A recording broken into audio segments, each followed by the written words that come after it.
Monsieur le Premier ministre, Gaza affamé, Gaza martyrisé, Gaza décimé et maintenant Gaza annexé. 20 mois de génocide, 53 000 Palestiniens, 20 000 enfants, des centaines de journalistes et de soignants, tous méthodiquement assassinés. Dimanche, Netanyahou a lancé l'offensive dans la bande de Gaza. Son but, déporter le peuple palestinien. Depuis cet hémicycle, nous disons à Netanyahou et à ses soutiens inconditionnels, Gaza ne sera jamais israélienne. Des Palestiniens transformés en squelettes par une famine utilisée comme arme de guerre, les hôpitaux rasés, l'horreur d'un nettoyage ethnique. Devant le premier génocide filmé en direct de l'histoire de l'humanité, personne ne pourra dire qu'il ne savait pas. Des voix s'élèvent de plus en plus nombreuses, mais Monsieur le Premier ministre, les mots n'arrêtent pas un génocide.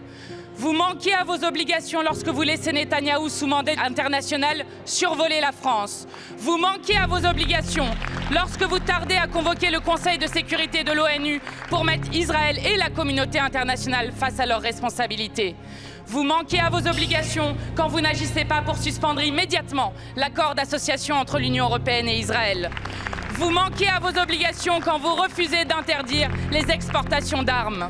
Ces obligations sont pourtant les vôtres, au titre de la Convention pour la prévention et la répression du crime de génocide. La France et l'Europe sont responsables. Ne prendre aucune sanction, c'est se rendre complice. À Gaza, Monsieur le Premier ministre, la mort est partout. Cette mort hantera à jamais la conscience de ceux qui pouvaient agir, mais qui, par lâcheté et complicité, n'auront rien fait.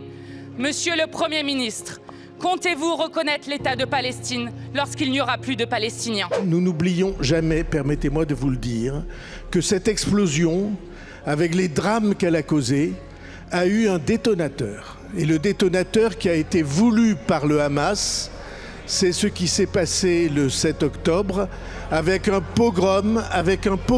Et nous tenons comme un honneur pour le gouvernement français d'être absolument ferme dans la condamnation, absolument déterminé à aller à la reconnaissance dans le cadre de 2 États et de ne jamais oublier ceux qui ont provoqué la situation que nous dénonçons tous ensemble. Aucun crime de guerre ne pourra jamais justifier d'autres crimes, et y compris le crime de génocide. Aucun!